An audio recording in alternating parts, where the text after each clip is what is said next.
How long has it been? It's been a while. I don't know how long it's been. It's been a while. I haven't done a video in a while. I've been podcasting, not a ton.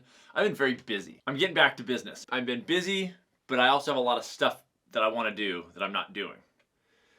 So I want to talk about being busy today. I want to talk about how being busy can get in the way of the things that we want to be busy doing. Does that make sense? I'm working on a new book. And it's this thing. I've written 3. This is my 4th. And it's the same thing, which is start a new book and this gargantuan thing is floating out there. And it's a little bit scary and it's weighing on me. And so it's that same game I've played every other time, which is if I think about that size, the thing that's looming, I get nothing done. It's just like, it's just right sitting on me with this pressure. So I play the same game.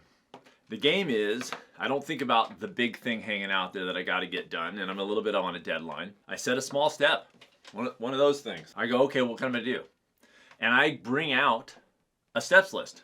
I bring out my steps list. Anytime I got stuff to do and I want to get it going and make a habit of it, I bring out the steps list. Here it is. This is the truth. This is the real thing.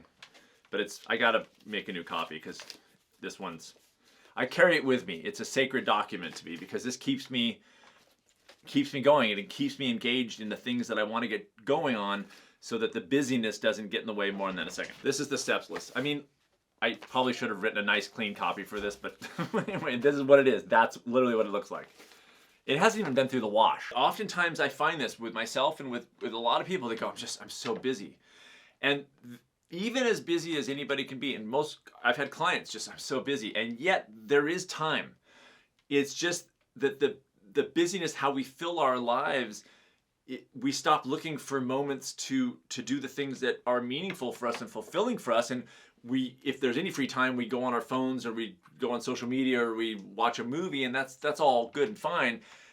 But the weight of what we're not doing, it can be very stress-inducing.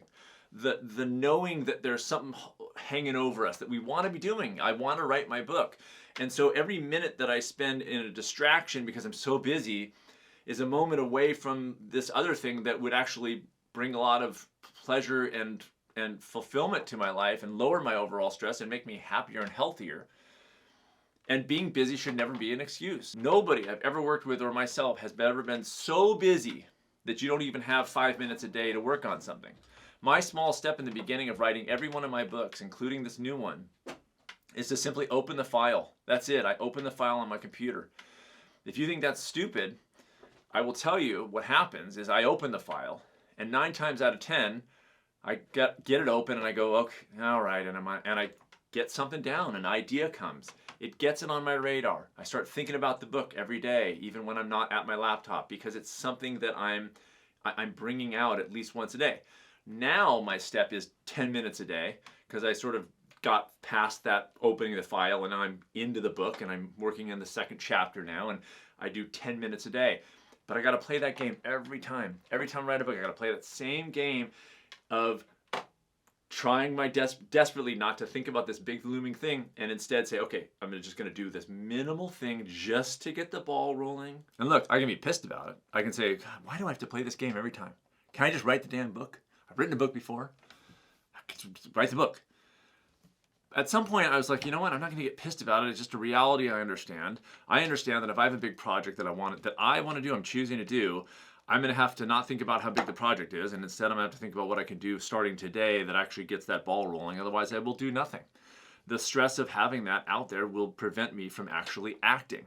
And then the fact that I'm not acting adds additional stress, which makes me want to distract myself more from the fact that I'm not acting. It's exhausting. The amount of stress that we add on ourselves to try to avoid stress is phenomenal. I hope everybody's watching this is doing well. I hope you're listening to the podcast, What Sid Thinks. Hopefully my new book, I'm trying to get this done so that the book is out next year. I'll talk about it a little bit when it gets to be a little bit farther along, but you know, that's happening now. So that's a good thing. The lesson here is this. Don't walk around, I'm so busy, I've got so much to do, and therefore I can't do these other things.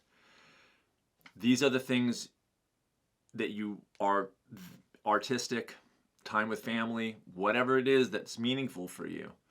You probably can't do them in huge amounts because of jobs and commutes and all those things. I get it. You can't do it in the same amount, but you can do something.